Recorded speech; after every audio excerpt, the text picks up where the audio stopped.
Now, the Sons of Liberty show on the CB Media Network. Due to the graphic nature of this program, listener discretion is advised. We've been fighting a long time. We've all lost so very much, so many loved ones gone. You are not alone. There are pockets of resistance all around the planet. We are in spring. Live from Central Virginia, it's Saturday night!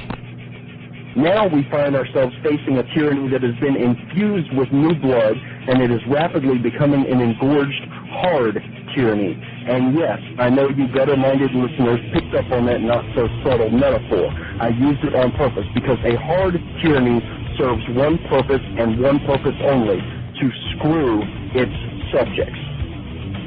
No force, no attitude, no emotion, no nation, no person can hold any modicum of power, much less utter dominion over a sovereign individual, except through the sanction that is given by that individual.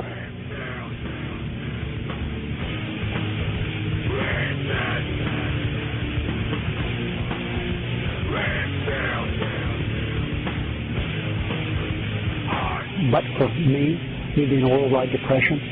In doing so, we will honor the vows of our founders, who in the Declaration of Independence said that we are endowed by our Creator with certain unalienable rights, and among these are life, liberty, and the pursuit of happiness. This legislation will lead to healthier lives, more liberty to pursue hope and dreams and happiness. Federal government, yes, can and do most anything in this country.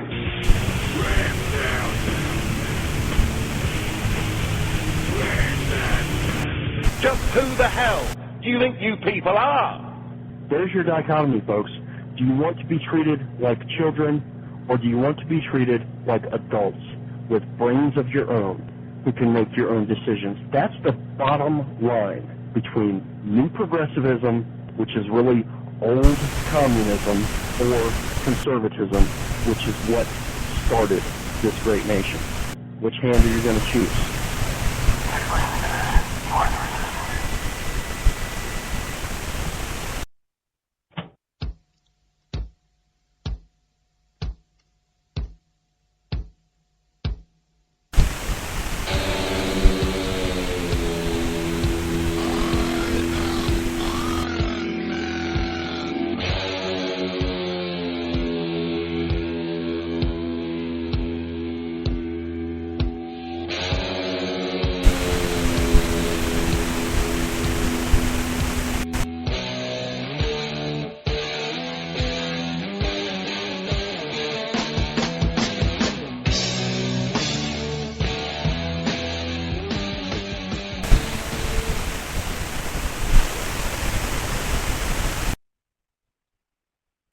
Alright, hello and welcome everyone to the Sons of Liberty non-show.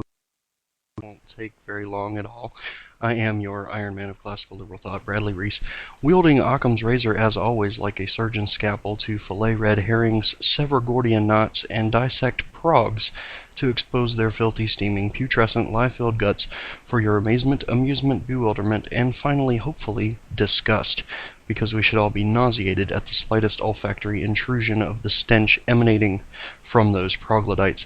And during the course of the week prior, I've been dutifully stoking the fires of truth so as to reach optimal temperature to fry straw men to a crisp and melt down boilerplate to its bare essence, which is usually as dark as the pits of hell itself. So welcome to the Sons of Liberty show, where the dissemination of information takes a backseat to nothing, save the occasional foray into snark.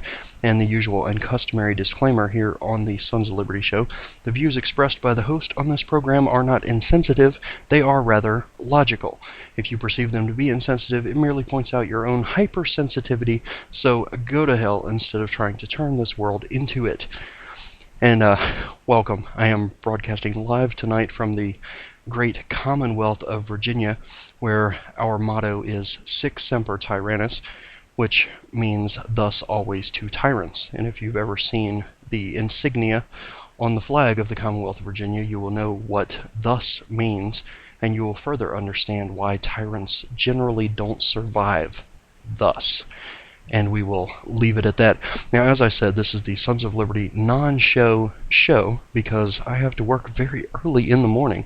Had to work all day today as well, so not going to be on the air long, so listen fast. A couple of things I wanted to touch on. You know, we've been hearing for the last, 2 days now about the vice presidential debate, Joe Biden and Paul Ryan in Kentucky, which is famous for bourbon, by the way. And I think Joe Biden may have had himself a snootful before he came onto the stage. But, you know, you've heard the pundits talking about the debate for the last couple of days. There's not really much I can add to it other than the fact that Joe Biden came across as wanting to yell out at any moment, "Get off my lawn." He came across as a cranky, bitter, rude old man, all of which, by the way, he is. So there you have that. That being said, Paul Ryan had a less than stellar performance, and those of you who followed the Sons of Liberty show over on that other network that shall not be named, you will know that I interviewed Paul Ryan back in 2010 when he was running for re-election, and had a great conversation with him. He's one of the guys that does get it economically, I think, but the political realities on the ground being as they are, there's only so much that can be done to solve the problems that face us, and frankly, the political will to solve these problems has been severely undermined by the rot and decay that is set in our culture at the hands of progressivism, which is why I call them troglodytes, because it is indeed a Neanderthal philosophy. But nonetheless, so not going to talk about the debate. That's about all I can add to the conversation on that, except for the fact that Martha Raddatz, the moderator of the debate, quote-unquote moderator, because the moderator is supposed to control the debate, to set the tone, set the course of the debate, keep the debate opponents in line and in check with the format of the debate, none of which she actually did. The questions and the series of questions and the chronology of the questions was convoluted at best. They were switching from one topic to a completely unrelated topic. Martha Raddatz has zero sense of segue, I do believe, and I'm not talking about a motorized scooter. She has zero sense of segue because the debate questions jumped wildly from one topic to another that was unrelated. And I will go back to something I said years ago, and it still applies today. It applies even more so today, I might say, and that is that the Fourth Estate, folks, the media, journalism in this country, whether it be televised, radio, or in print, newspapers and news magazines, the entire Fourth Estate, the media that we used to call the Fourth Estate, needs to be foreclosed. Period. End of story. The foreclosure notice needs to go out, and they need to be evicted, quite frankly. And we saw a stunning display of exactly why that needs to be the course correction for our society Thursday night in Martha Raddatz, allowing the Vice President of the United States, the cranky, bitter old man who probably had a snootful of Kentucky bourbon and probably a full load in his adult diaper as well, which is why it proceeded to evacuate itself from his oral cavity throughout the 90 minutes. She allowed him to run roughshod over the debate format, over his debate opponent, and furthermore over the facts. And again, you've seen all of that over the last couple of days. I can't really add anything to that, so I want to move on to a different topic. This is really what I wanted to cover, and then I will ski-daddle on out of here because I need to go to bed. So, but earlier this week, I was listening to a program, a podcast called The Stratosphere Lounge by none other than Bill Whittle, who is a stalwart, a mainstay over at PJTV, and all around extremely intelligent and articulate kind of guy, a conservative's conservative, a thinking man's conservative. He reminds me of Dennis Miller in a way. Dennis Miller in the 80s, if he were a conservative. That's sort of the sense that I get of Bill Whittle, although a bit more dry in the humor department, but nonetheless, a good guy all around. And so Thursday of this past week, before the debate Thursday night, I put out on Twitter and Facebook my customary weekly lunch break rant, and the days of the week vary when I'm able to get that in, but this past week it was on Thursday. So you can check out Twitter, and if you're not following me there, first of all, shame on you.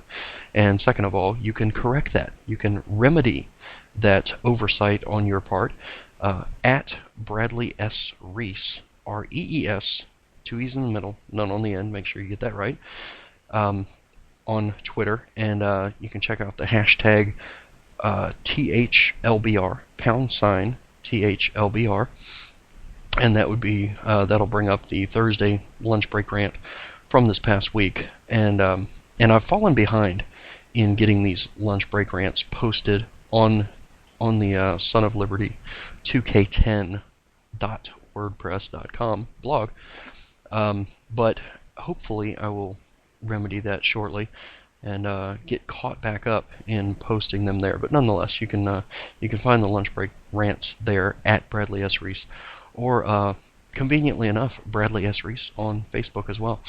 And you can find them there every week, generally on Wednesdays, which would be the Hump Day lunch break rant. So that would be #HDLBR. And as much as I would like, no, the HD does not stand for high definition. It is Twitter, after all. There are limitations, and mankind, especially on Twitter, must know his limitations. So there you have it. But the lunch break rants have been going on for a year, folks. It stunned me earlier this week when I thought of it. But yes, the lunch break rants have been going on sporadically, not every single week, for the last year. The first one was posted early October of 2011, so there you have that. And I appreciate everybody that's followed them for that long. Now, veterans of the lunch break rants will be familiar with the recurring theme of philosophy over politics that I espouse, and listeners of this show as well that carried over from the network that shall not be named will recognize the recurring theme as well. Philosophy over politics. I have been preaching this for years. And Thursday I reiterated that from a slightly different angle, and this is where Bill Whittle comes in. So I didn't just throw that name out there to be frivolous. It is important, so let's continue. I followed Bill Whittle for over 2 years now on Twitter and PJTV, and I deeply respect his ability to articulate first principles, but it was